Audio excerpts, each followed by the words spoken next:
You have never paid Amazon a single dollar for AWS.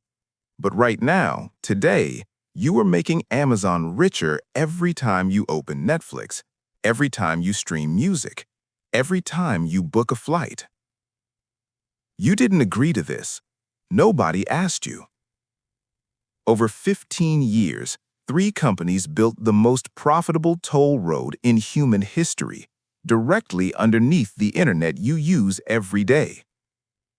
And they built it so well, so deliberately, that every company that tries to leave ends up staying. Not because they're forced to, because leaving costs more than staying forever. This is not a tech story. This is a story about the most perfectly designed trap in the history of capitalism. And you've been inside it the whole time. Let's put some numbers on the toll road. Over 60% of all internet traffic passes through cloud infrastructure right now. Not the apps, the pipes underneath the apps. The global cloud market is worth over $600 billion, and three companies control more than 65% of it. A share that has grown, not shrunk, every single year for the last decade. Amazon, Microsoft, Google. You know these as a shopping site, an operating system, and a search engine. That's what they want you to know them as. Their real business, the one that generates the most profit by a significant margin, has nothing to do with any of those products. Amazon Web Services generates more operating profit than Amazon's entire retail operation. The shopping, the boxes, the Prime delivery, that business barely breaks even. The toll road is where the money actually is. This didn't happen by accident. It happened because of three separate decisions made in three very different moments in history that most people never heard about. Here's the first one. It's 2002. Amazon is struggling. The dot-com crash has wiped billions from its valuation. Jeff Bezos is under pressure from every direction to prove the company can make real money. Inside the company, engineers are fighting a problem that sounds mundane, but was slowly killing them. Their internal systems couldn't talk to each other. Every team had built their own tools. Nothing was connected. Everything was slow. Launching new features took months. Bezos sends what becomes known as the API mandate. The order is simple and non-negotiable. Every team must expose their systems as a service. Every team must communicate through standardized interfaces. Anyone doesn't comply will be fired. Over 2 years, Amazon rebuilds its entire infrastructure from scratch. In doing so, they accidentally created something no one had planned. A reusable, scalable computing platform powerful enough to run almost anything. Someone asks the obvious question. We built this for ourselves. Why couldn't we sell it to everyone else? That question, asked in a meeting nobody recorded, is the moment the toll road was born. In 2006, Amazon Web Services launches. First product, S3, a simple storage service.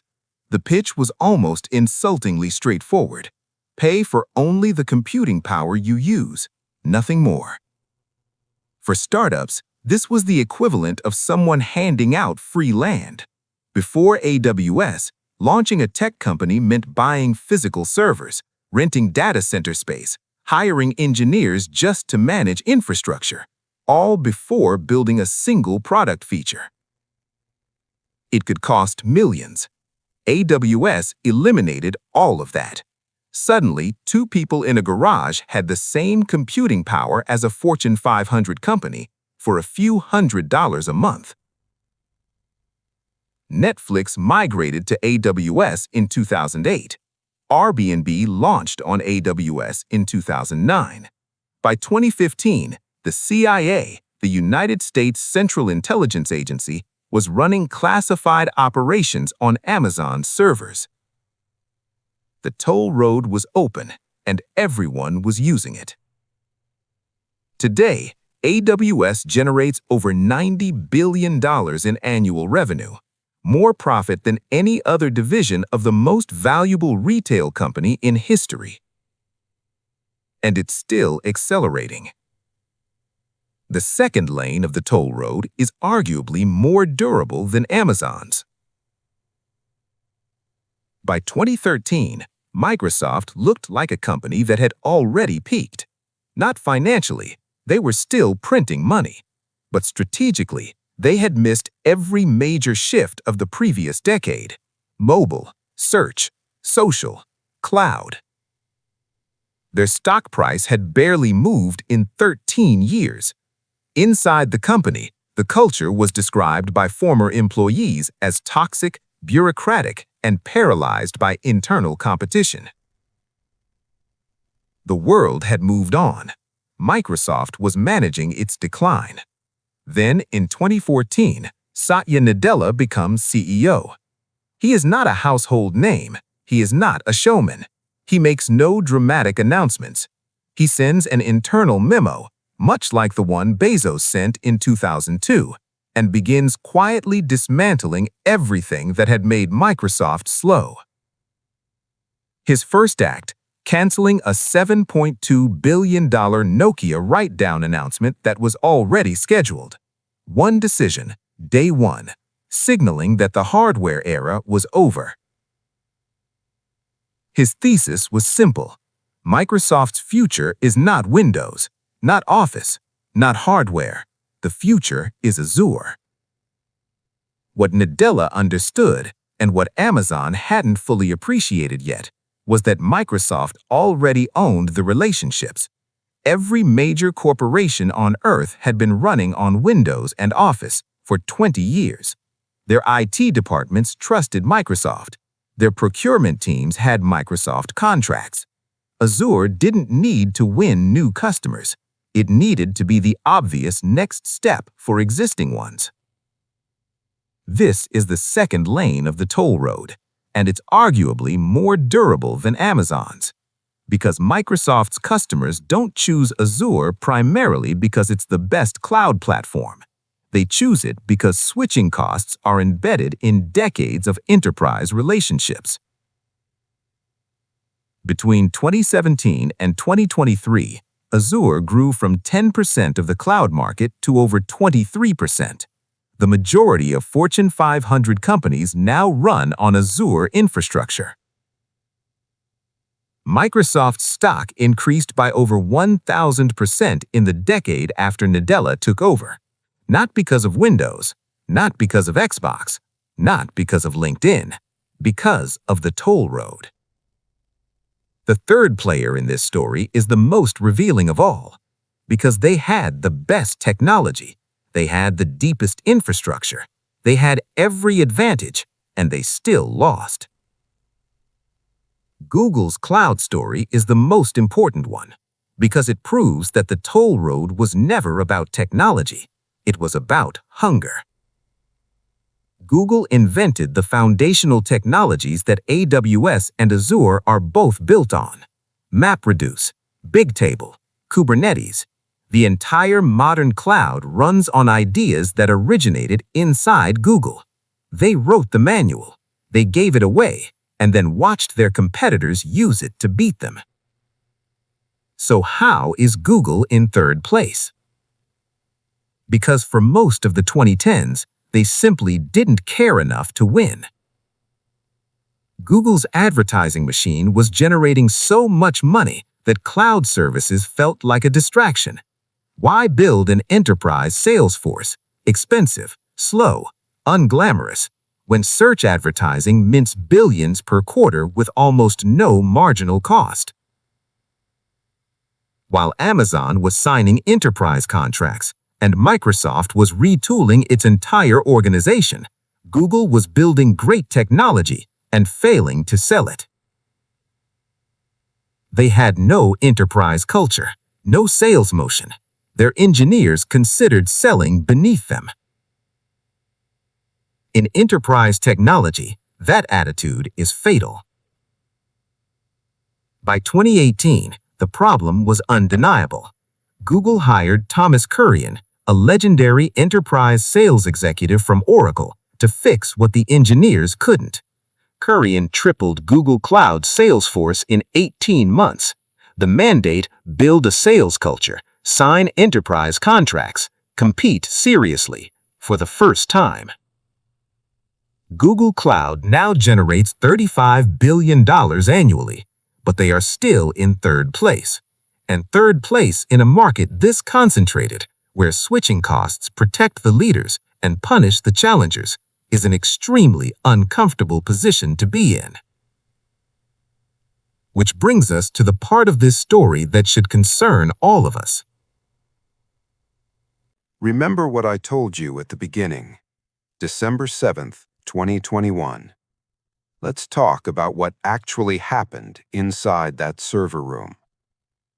Amazon Web Services suffered a major outage in its U.S. East region.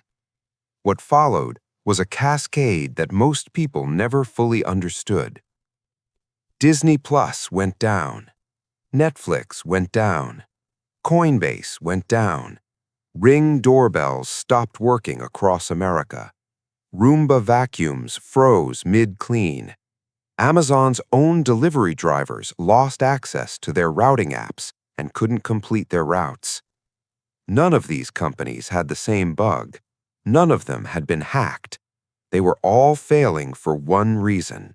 They all used the same toll road. And the toll road had a problem.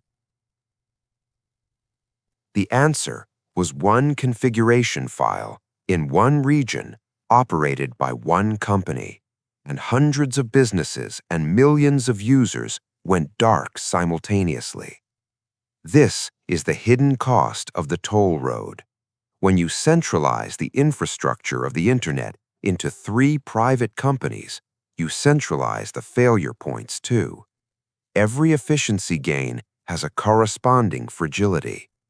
Regulators in the EU, the UK, and the United States have begun investigating cloud market concentration.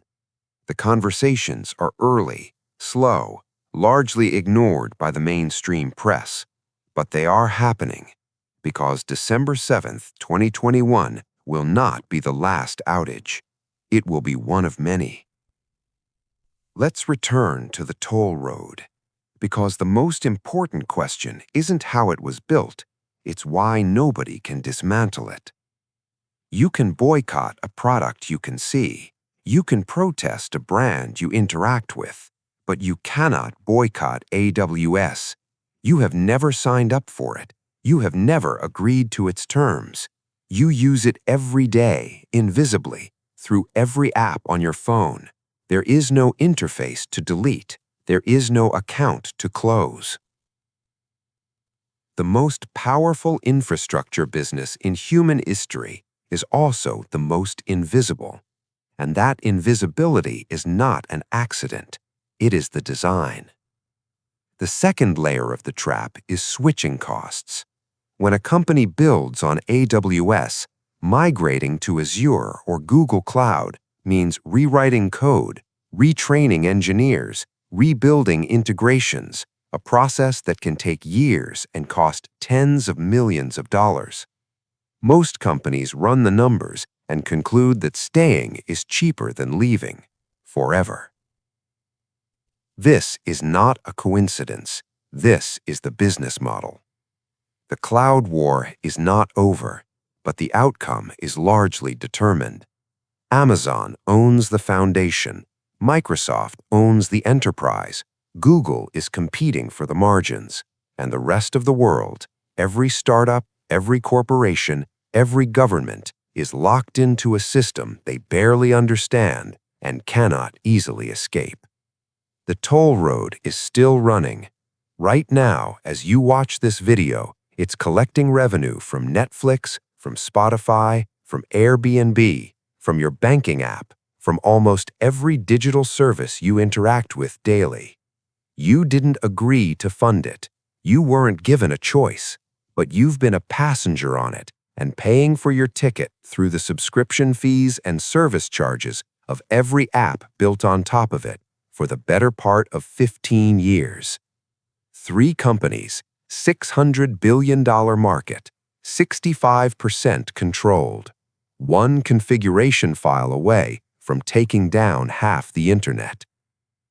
And the most remarkable thing is not that this happened.